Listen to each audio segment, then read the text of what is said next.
Pessoal, boa tarde a todos.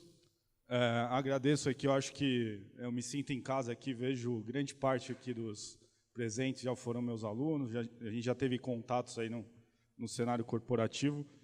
A gente vai fazer uma abordagem aqui para trazer um pouco da visão do que está acontecendo, né? O Léo colocou aqui no início que o objetivo não é só falar de tecnologia, mas mostrar que isso não é futuro, isso não é uma coisa que está sendo projetado com pesquisa ou alguma análise de mercado. Isso realmente está acontecendo, a gente está aqui para mostrar o que está sendo feito, né, e como isso está sendo, feito.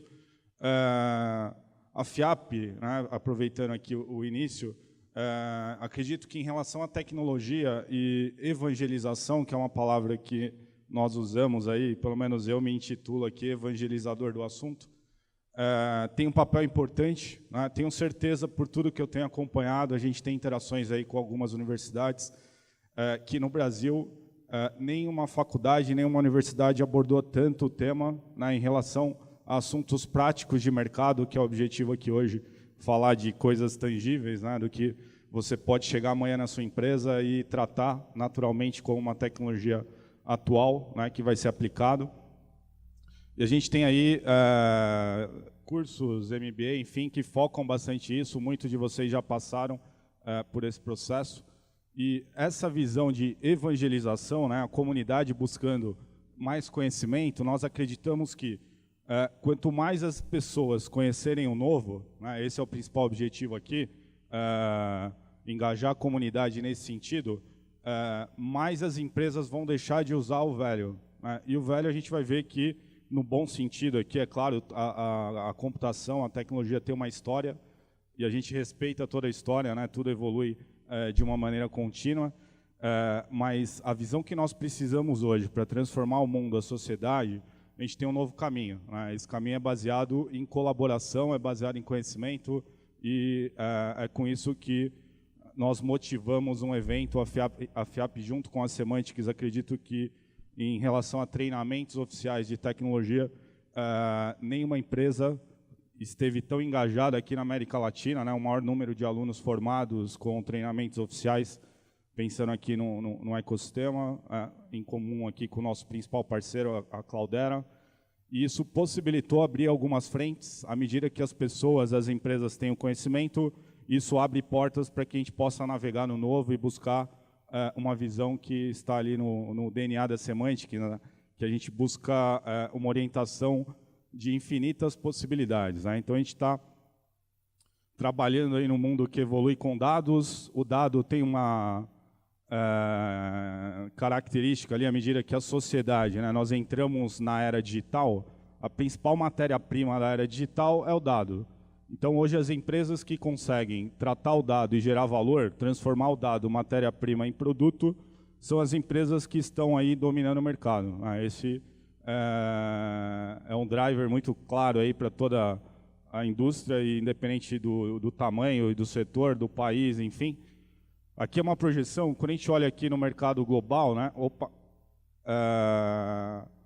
pensando em volume, né, e Big Data, o Big, ele é bem expressivo porque ele traz essa ideia de volume. Né, o dado sempre aumentou, mas nunca numa proporção tão grande. Uma frase que foi dita pelo CEO do Google, ele disse essa frase em 2012, se nós considerarmos todo o volume de dados que foi produzido pela humanidade até o ano de 2003, nós tínhamos um total de 5 exabytes. Quando ele disse essa frase, em 2012, nós produzimos 5 exabytes em menos de 48 horas. Hoje, em 2017, nós produzimos 5 exabytes em menos de 24 horas. Nós temos empresas que já chegaram nesse volume. Né? Dá para contar aí algumas empresas que já trabalham na casa de exabytes. E tudo isso viabiliza, quando a gente olha para a medicina, né, e a proporção ali clara de como isso está evoluindo na astronomia, na medicina, isso impacta em como as pessoas, se as pessoas vão viver mais tempo, com mais qualidade de vida, de uma forma mais justa, enfim. Isso é uma transformação que não está só na empresa, mas está no nosso dia a dia. A forma que as pessoas se comunicam, a forma como o valor traz ali um resultado também para as pessoas, enfim, independente da posição social. e nós acreditamos nesse direcionamento de impactar milhões de vidas com dados, né? Isso é uma mensagem que a gente tenta levar para o mercado e faz parte ali também de um propósito, né? Por que a Semantics hoje tem esse engajamento, né? Então, nosso objetivo é impactar. Acredito que o mercado ele está muito alinhado aí com a visão, quando a gente projeta 2017, né, atual, com uma receita em relação a dados de 130 bilhões, né, e olhando isso para frente, 2020, nós temos ali aumentos que vão acontecer ao longo do tempo, 11% em média de aumento por ano. A gente vai chegar rápido aí a 200 bilhões. Grande parte dos presentes aqui, acredito que vem do setor financeiro. Isso não acontece só no mercado lá fora. Aqui no Brasil, a gente tem esses números reais. O mercado que mais investe, né, e que tem mais demandas relacionadas a dados é o setor bancário. E, naturalmente, os valores, né, quando a gente busca uma análise de antifraude, análise de risco, e toda a movimentação do modelo tradicional, né, para o modelo data-driven, né, que seriam mais algoritmos ajudando nessa tomada de decisão, não tem como ser diferente, né? O mercado ele depende de uma globalização e depende de alguns padrões globais. E, dessa forma, a gente percebe uma evolução rápida aí desse setor. Isso vale para todas as indústrias, mas só para chamar a atenção que isso não é um cenário só americano, é um cenário externo, né? A gente está vendo isso muito claro aqui no Brasil. Pensando em como as empresas monetizam dado, né, existem pesquisas que mostram que algumas empresas ainda não entendem o valor do ativo dado, né? Isso acaba sendo não só um desafio, mas acaba sendo um fator de sobrevivência. As empresas que não conseguirem trabalhar essa visão de monetizar o dado para gerar valor, essas empresas, ou elas não vão conseguir se manter no mercado, ou essas empresas não vão conseguir inovar, né? A gente pega, por exemplo, recentemente a gente estava trabalhando em um projeto de telecom e um cliente, ele tem ali algumas antenas, né, que são projetos mais recentes, que foram disponibilizadas aí no mercado, em implementação de infraestrutura, com sensores de índice pluviométrico. E esses sensores eles coletam dados de clima, né, que tem ali umidade, temperatura, índice de chuva, enfim. É importante para as operadoras entender esse comportamento, para adequar a operação. Só que quando a gente faz uma comparação, pensando fora da caixa, né, a gente percebe que se uma operadora de telecom ela tem 5.000 antenas e ela tem 5.000 pontos, né, de coleta desse índice de chuva, a gente pode fazer uma comparação, por exemplo, com o INPE, que é o instituto oficial que faz essa medição, que tem 800 pontos. Essa operadora de telecom ela pode ter um índice melhor do que o índice oficial, né, à medida que ela entende essa importância e pode gerar um outro produto, um outro valor em relação ao core business, que não é vender dados do clima, né, mas pode ser uma oportunidade de negócio. Então, aí está, né, para toda a indústria, um novo modelo que é transformar o dado, matéria-prima, em produto. A gente vê toda essa exponencialização do dado, né, baseado em um crescimento que está projetado pelo menos até 2025, muito maior do que aconteceu até hoje. Quando a gente olha para a internet das coisas e todas as comunicações, as coisas com endereço IP, se comunicando, gerando dado o tempo todo, o volume de coisas, né, vamos pegar ali as coisas principais que fazem parte do dia a dia de qualquer pessoa, que podem gerar dados, a gente já tem um volume razoável. Se a gente pensar na medicina, né, e aí você vai ter medidores, enfim, a gente vai aumentando cada vez mais, então não dá para precisar hoje a proporção que isso vai gerar, né? Se levar para a agricultura, enfim, é uma estimativa que eu acho que não tem como tangibilizar. Esses números são pesquisas, mas o que a gente pode afirmar nós estamos na idade das pedras ainda para falar de Big Data, né? Isso ainda nem começou. A projeção com a internet das coisas e tudo que vem pela frente vai ser muito maior. Se nós não dermos esse passo agora de transformação, a tecnologia não está preparada para suportar o que está vindo aí.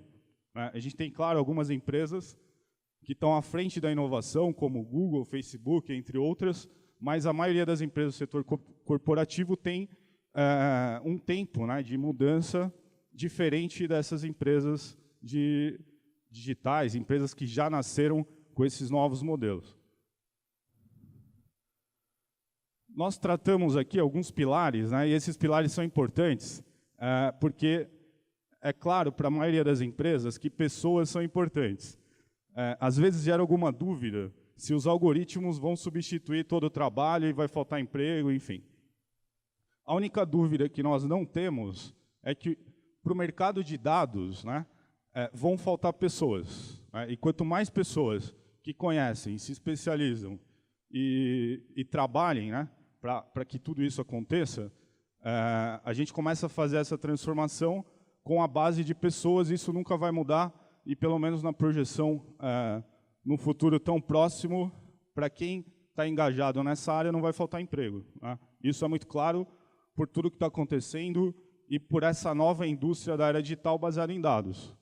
Então, pessoas é a base da Semantics, é nisso que a gente acredita, investir em pessoas, investir na comunidade, trazer a comunidade, engajar, né, as universidades, enfim.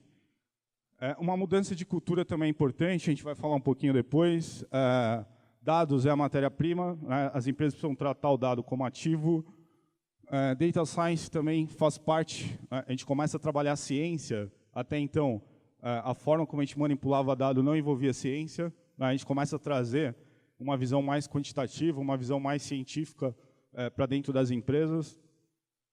Então, isso muda bastante, apesar de a gente ter estatístico, matemático trabalhando no mercado há um bom tempo, não é com esse foco de dados gerar valor. Então, tem uma mudança importante aqui. E plataforma que é a base para que as coisas possam funcionar, acontecer. E dentro desse modelo, nós temos aqui uma projeção, né, o Leonardo apresentou no início, aqui trazendo uma visão Brasil. O mercado mundial, ele tem aqui já uma intersecção entre a curva. Se a gente analisar pelas cores aqui, o azul é Big Data, vermelho Hadoop e amarelo Machine Learning. Então, hoje, em 2017, nós temos uma intersecção aqui. Machine Learning já está à frente do assunto Hadoop. Machine Learning já encontrou ali a intersecção com Big Data. Isso mostra que, no mercado mundial, né, existe uma tendência daqui para frente da gente discutir mais algoritmos e inteligência do que tecnologia. Porque a tecnologia já se consolidou. É uma coisa que as empresas já entenderam o valor, as empresas já estão usando e trazendo resultado.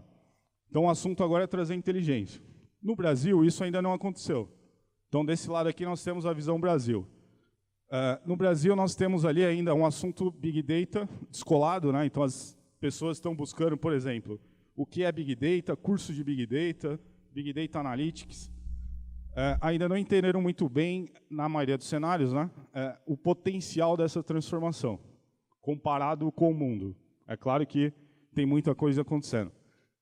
Quando a gente olha a projeção de Hadoop, né, isso é interessante, pensando em tecnologia, já acontece essa intersecção com Machine Learning.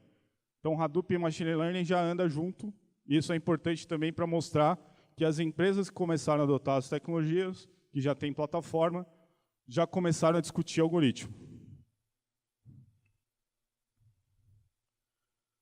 Bom, uma das questões que sempre vem aí à tona é o que é o papel do cientista de dados, né? Ou o que é data science. Essa formação, essa necessidade das empresas em buscar essa resposta ou buscar esse profissional, a gente vê ali uma questão mais conceitual, né, que pode ser abordada de acordo com a necessidade da empresa. Nós criamos aqui um padrão, né? Esse padrão seria para sintetizar um pouco dessa visão, qual que é a figura do cientista de dados. Então, a necessidade das empresas é trabalhar a ciência de dados. Trabalhando a ciência de dados, nós trazemos para as empresas profissionais que antes ficavam mais na academia, né? Que seriam profissionais com uma visão mais quantitativa, né? Ali tem o estatístico, que que seria uma base fundamental para evoluir a ciência de dados, mas a gente pode incorporar também outras visões quantitativas, como matemática, físico, enfim. Partindo da visão básica da estatística, a gente precisa evoluir aqui com algumas disciplinas fundamentais. Então, um cientista de dados, ele precisa caminhar, ele precisa conhecer de desenvolvimento usando softwares estatísticos. Então, o R, que também é uma solução open source, e é uma das soluções que a gente mais evangeliza no mercado, né, porque ele faz uma disrupção grande em relação, principalmente, à redução de custo. E tem a visão colaborativa também bastante importante. Então, o estatístico ele precisa conhecer R. As pessoas que vão evoluir carreira para a ciência de dados precisam conhecer R. É uma ferramenta fundamental para a evolução. Não somente R, né, mas vamos colocar ela como uma das principais. Evoluindo esse primeiro estágio com R, Machine Learning, conceito de como preparar todo o pipeline e desenvolver as interações com o dado, para que o dado possa ter ali uma sequência dentro da atualização dos parâmetros, que isso possa alimentar um próximo passo de um algoritmo. Machine Learning também é uma outra área necessária, principalmente ali no primeiro momento, que o estatístico, né, ou o profissional que está começando, ele tenha alguns fundamentos ali para esse desenvolvimento. Estrutura de dado e algoritmo, a gente entra na parte de desenvolvimento, né, com uma visão mais computação. Então, linguagens como Python, entre outras, são importantes, principalmente Python é uma que se destaca bastante para evoluir essa visão da programação. Dando esse próximo passo, a gente pode avançar aqui para cumprir um objetivo, para definir ali numa carreira que nós entendemos que a base dos pilares são esses, já com uma visão de programação R intermediária, Machine Learning intermediária e programação intermediária. Vamos classificar que ali tem um cientista de dados que pode minerar e pode trabalhar em cima de um volume razoável de dados para encontrar ali o valor e extrair, numa visão fora da caixa, numa visão quantitativa, matemática, o valor que é importante para as organizações. Bom, pensando em tudo isso, né, a gente tem aqui o Data Lab, o Léo anunciou que a gente começou com a FIAP, a ideia é que a gente possa estender isso. Né? E o que é um Data Lab? A gente tem a dificuldade hoje de formação de talentos. Né? Essa dificuldade não é só uma dificuldade Brasil, essa é uma dificuldade mundo. Então a tecnologia avança numa velocidade que as pessoas não têm condições ali de acompanhar, né? E não vão ter. Né? Então o desafio é tentar fazer com que as coisas se encaixem ali, as engrenagens principais, e quanto mais conhecimento, melhor. Então, o nosso objetivo é trazer as universidades para um centro ali que a gente possa criar células de integrações de uma forma colaborativa, construindo uma visão que é importante para as empresas. Então, um profissional que sai hoje de uma universidade, por exemplo, com conhecimento de, talvez, modelagem matemática ou estatística, ou até mesmo uma visão de tecnologia com computação e engenharia, ele não está preparado para o desafio da empresa. No setor corporativo, a gente vai lidar com várias outras variáveis. E a gente quer trazer a universidade para dentro desse modelo antes que o profissional tenha um primeiro contato ali com o mercado. E para isso, o conceito do Data Lab seria trazer o capital intelectual da universidade, não só com os profissionais, mas com pesquisa também, e levar esse profissional para dentro de uma célula que ele vai poder também entender como funciona o cenário corporativo e como as coisas vão acontecer no momento que ele estiver ali na empresa. E com isso a gente vai formar talentos e profissionais para que a gente possa vencer esse desafio de fazer uma transformação em relação a dados. Aqui nós temos a projeção do Data Lab. Então, nós iniciamos aqui com a FIAP. Tem iniciativas da USP, a gente tem bastante profissionais que vieram da USP. A gente tem algumas iniciativas dentro de laboratórios de pesquisa da USP.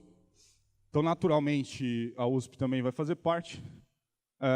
O próximo Data Lab que a gente está lançando ainda esse ano, no caso ainda esse semestre, é na Unicamp. Então, a gente tem ali uma frente bastante focada em Deep Learning, processamento de imagem, com algumas alguns projetos, algumas demandas que nós temos no mercado e alinhando com pesquisas que a própria Unicamp trabalha aí, também no setor acadêmico. Então, o próximo Data Lab ainda esse semestre vai ser na Unicamp. E o roadmap ele vai seguir, a gente tem o Parque Tecnológico de São José dos Campos, um outro Data Lab, que vai ter ali algumas universidades engajadas, também trazer mais conhecimento.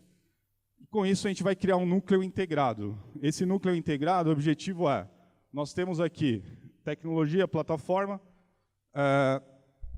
faculdades aqui, centros de inovação, que são os laboratórios. Por exemplo, nós podemos ter aqui especialistas do setor da economia financeiro que são formados, né, nessas áreas, dentro da USP, o FRJ, FGV, enfim. E, de repente, ele tem um problema de economia que depende de um cientista que está lá na Unicamp. A gente pode integrar isso e criar ali uma conexão no conhecimento para sair do outro lado. Então, o objetivo também é trazer as universidades para trabalharem de forma colaborativa. Né? E com isso a gente cria um centro integrado que vai trabalhar numa plataforma. E essa plataforma vai ser fornecida pela Semantics, em conjunto com alguns parceiros. E à medida que a gente cria um catálogo, né, alguns padrões ali, não só de algoritmo, mas padrões de dados abertos, dados públicos, corporativos, é claro, sempre com governança, a gente pode criar ali uma capacidade maior de evolução, com mais potencial, com mais inteligência, para resolver problemas da sociedade, das empresas, criar inovação. Né? Esse é o principal objetivo. Os estudantes, pensando nos Data Labs, junto com a monitoria de professores, doutorados, PhDs, enfim, também vão ter a oportunidade de trabalhar em cima de tecnologias de ponta. Então, hoje, quando o profissional ele sai da faculdade, ele precisa se adaptar ali para entender o que está acontecendo no mercado corporativo. Então, a ideia é que ele já possa, na universidade, trabalhar com essas tecnologias. Bom, aqui nós temos, começando por plataforma, né, nós temos aqui os cases, alguns cases, entre outros de Hadoop. Então, as grandes empresas, independente do setor, no Brasil, já começaram a adotar Hadoop, já tem grandes cases aí, comparados com o cenário mundial, até porque o Brasil ele tem uma facilidade para criar Big Data, por ser um país de dimensões continentais. Né? Quando a gente pega, por exemplo, qualquer empresa hoje bancária no Brasil tem milhões de clientes. Qualquer operadora de telecom tem milhões de clientes. Né? Isso facilita para gerar Big Data. Então, essas empresas já estão gerando valor e trabalhando em cima dessas tecnologias. Bom, aqui tem um case do Uber. E quando a gente olha a visão de evolução, né, começando lá do Google, o Google direcionando sempre Big Data com várias tecnologias, o Uber não existiria hoje se o Google não fornecesse a plataforma de dados com geolocalização para que ele possa entregar uma parte do software. Então, ele depende do Google. O Uber talvez não tivesse chegado onde ele chegou se o Facebook não tivesse criado o Presto, com a possibilidade dele usar uma tecnologia open source para fazer um trabalho analítico em cima do Hadoop. O Uber não teria chegado onde ele chegou se o Spark, que nasceu também dentro de uma universidade, não tivesse sido criado, integrado a essa plataforma e possibilitasse ele analisar milhões e milhões de padrões e dados e corridas que são feitas a todo momento. E o Uber também não teria chegado onde ele chegou se o Facebook, em algum momento, não tivesse criado o Hive, que pudesse suportar análise de data warehouse e modelos analíticos mais avançados. Então, nessa projeção, a visão colaborativa, né, a gente vê que, à medida que a tecnologia open source ela é criada e engaja um planejamento que as empresas possam adotar essas tecnologias sem depender de um alto custo, às vezes 100% open source, inclusive no modelo de implementação, e a velocidade com que as tecnologias avançam. Então, o Uber, do dia para a noite, cresceu milhões e milhões de usuários, e para que ele pudesse acompanhar esse crescimento, ele precisa de tecnologias que avancem na mesma velocidade.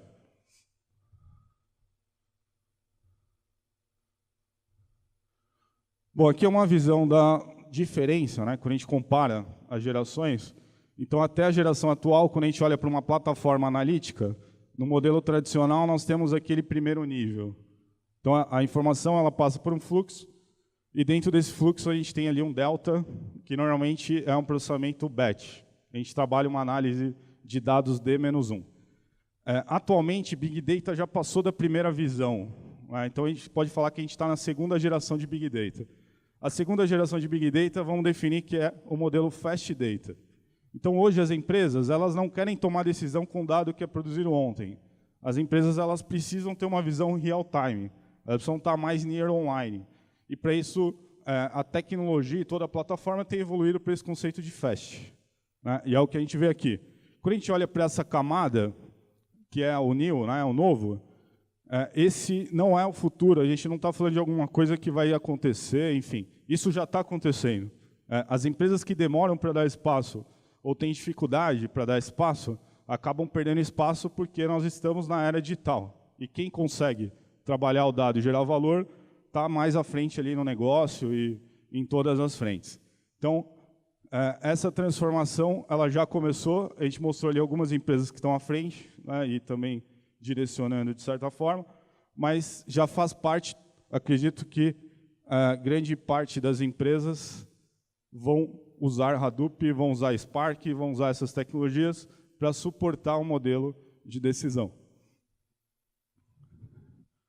Bom, o Spark, vamos pensar agora na camada analítica, a plataforma, vamos subir agora para o Analytics. O Spark ele é o principal motor hoje de Analytics, a principal solução, principalmente na visão open source. Quase todos que usam Hadoop vão usar Spark. Isso é fato, porque ele vem substituindo uma parte importante ali, principalmente de processamento e análises avançadas. Muitas pessoas que não usam Hadoop vão usar Spark. Eu vou explicar por quê. O Spark, apesar de ser integrado, ele também anda sozinho e muitas tecnologias estão sendo integradas ao Spark. Para a ciência de dados open source, quando a gente olha no modelo de escala, que é o que a gente está buscando, processar Big Data, não existe uma comparação com nenhuma outra solução. Spark hoje é a tecnologia. A gente pode até comparar com Flink, entre outros padrões aí que têm surgido, mas efetivamente com a robustez e todas as necessidades que você vai ter de criar uma análise avançada, hoje não tem comparação ali com o Spark. Algumas novidades, o Spark não para de evoluir. Ele nasceu dentro da Universidade de Berkeley, hoje faz parte do Apache, e isso vem acontecendo com uma evolução constante. Então, o Spark ele fez uma integração com o TensorFlow, e aí a gente começa a falar em análise ainda mais avançada, com mais profundidade, e com BigDL, que vai ser uma biblioteca aqui, que a Intel vai entrar em detalhes, para trabalhar Machine Learning e Deep Learning. Melhorias contínuas com API, integração Python e R, que são as duas principais linguagens hoje para construir e criar visões de análise avançadas. Então, ele continua evoluindo rápido com essas linguagens. O Spark 2.0 ele é 10 vezes, pode ser até 10 vezes mais rápido do que o 1.6. 1.6 para 2.0, a gente não está falando de um release de 2 anos. A gente está falando de um release ali, em menos de um ano as coisas vão acontecendo rápido, né? E a gente vê o Spark evoluindo muito rápido também.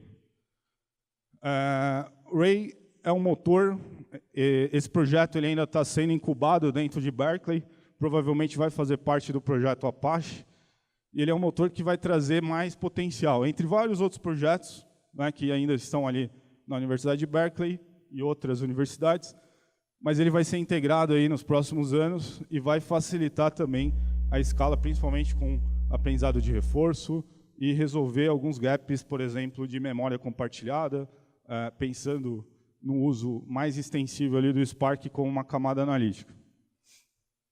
Nós estivemos esse ano em Berkeley, conhecemos ali as pessoas que trabalharam na criação do Spark, dentro do laboratório em Berkeley. O nome do laboratório, até então, é AMP-Lab, né, que define algoritmo, máquinas e pessoas. Então, está muito associado, né, sempre a pessoas.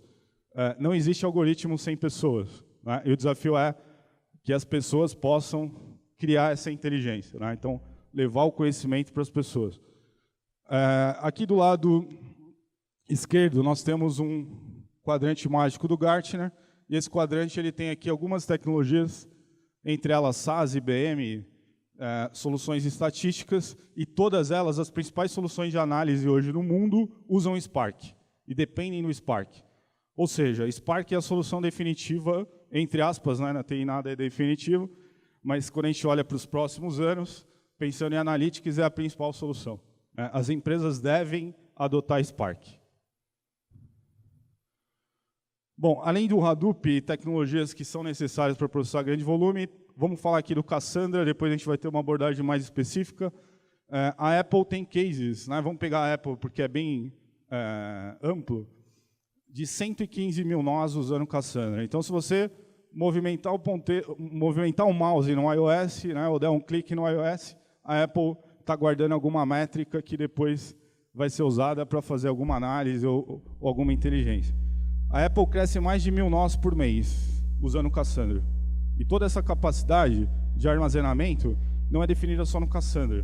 Né? A gente está no momento que as possibilidades de dados são bem amplas. Né? Então a gente entra no modelo de persistência poliglota. Existem várias tecnologias.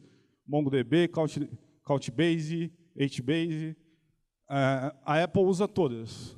Cassandra é o mais expressivo, mas de acordo com a necessidade que ela tem, ela usa uma solução, e essas soluções foram criadas aí recentemente na última década. Para suportar 115 mil nós, é necessário uma visão diferente de orquestração e gerenciamento. Então, não se espera que existam profissionais ali subindo, descendo máquina, configurando isso manualmente, resolvendo problemas operacionais, analisando log o tempo inteiro. Então, para suportar isso, existem tecnologias. Uma das principais tecnologias hoje é o Mesos, e o Mesos ele também foi criado em Berkeley, né, e tem uma amplitude bastante grande em várias soluções. A Apple usa Mesos, Twitter usa Mesos, e várias arquiteturas de grande escala são orquestradas com Mesos, que ajuda a gerenciar, é como se a gente tivesse uma camada de orquestração em cima de várias soluções, entre elas Hadoop, Spark, Cassandra. Isso acaba fazendo uma automação de todas as atividades operacionais. Então não existe mágica, né? Para trabalhar estável e com toda essa capacidade, existem soluções por trás. Mesos, com certeza, é uma das principais. Bom, entregar com qualidade e velocidade, né, também é o desafio. E quando a gente aborda DataOps, que seria uma visão também muito alinhada com DevOps, o principal objetivo é mudar a cultura. Né? Então, DevOps, DataOps, vamos falar que isso é uma mudança de cultura. Né? Isso é o que resume melhor. Por trás tem todas as técnicas de desenvolvimento ágil, controle mais automatizado, soluções e ferramentas para que isso possa ser viável. E olhando para dados, né, comparado com Dev, existem também algumas preocupações com o controle, principalmente dos algoritmos. Se o algoritmo está calibrado, se ele vai se manter calibrado, se tem alguma necessidade em todo o pipeline de controle para o monitoramento estatístico, enfim. Então, a ideia de implementar um DataOps é para que as coisas possam funcionar e viabilizar a criação de mais inteligência no menor tempo. Né, e não ficar perdendo tempo com vários experimentos manuais que podem ocorrer ali erro no processo e perder a agilidade necessária das empresas. E por trás disso existem ferramentas que são comuns, às vezes, comparadas com DevOps, e outras mais focadas em dados. Controle de metadado, gerenciamento, o próprio Mesos. Bom, a Semantics tem algumas iniciativas de produtos. Uma delas é uma visão de jurídico. O jurídico no Brasil é crítico. Nós temos aí mais de 100 mil processos, ou melhor, 100 milhões de processos tramitando na justiça. Se a gente parasse a justiça hoje no Brasil, a gente precisava de 3 anos para que tudo isso pudesse, de alguma forma, dar vazão. Né? Mas isso não vai acontecer, os processos continuam aumentando. A gente tem ali uma taxa de crescimento de 3,4 anual. E aqui a gente identificou uma grande oportunidade também para desenvolver produtos. Né? Porque as empresas precisam tratar melhor essa visão de gerenciamento e inteligência por trás do controle do processo. Então, dos 10 maiores, hoje, contenciosos, né, que são gerenciamento de processo em grandes empresas, a gente percebe que 50% dessas empresas já são clientes da Semantics, e ali está um caminho que a gente encontrou, né, para avançar e criar isso que a gente tem feito, levar isso para o mercado e criar uma visão para redução de custo, para trazer mais inteligência, para recomendar um advogado, para entender qual é o valor do acordo, para entender o que está acontecendo nos tribunais, antes da empresa começar a trabalhar com o escritório, trazer esse dado para dentro de uma base e gerar ali uma visão diagnóstica, uma visão de predição, uma visão de inteligência artificial e ajudar a fazer essa gerenciamento, essa gestão de contencioso.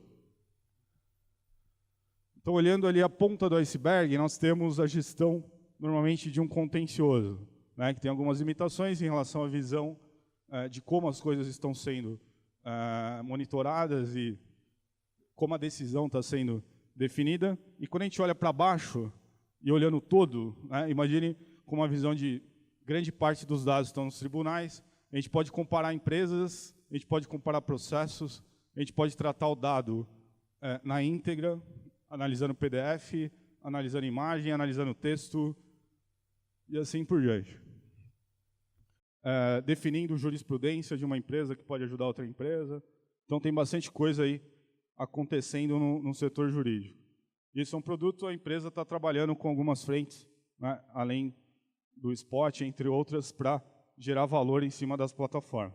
Aqui é uma visão pensando em trazer essas informações jurídicas para quem está trabalhando ali mais no contencioso, né, que tenha visibilidade e possa trabalhar no modelo data-driven, né, que esse sempre vai ser o principal objetivo. Falando um pouco da arquitetura, né, a gente abordou o Spot.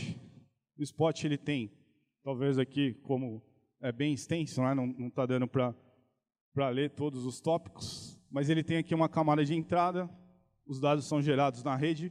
Imagine um backbone de um grande data center, de uma grande empresa de operação de telecom, ou a gente está falando recentemente de IoT, também gerando volume razoável de tráfego de comunicação.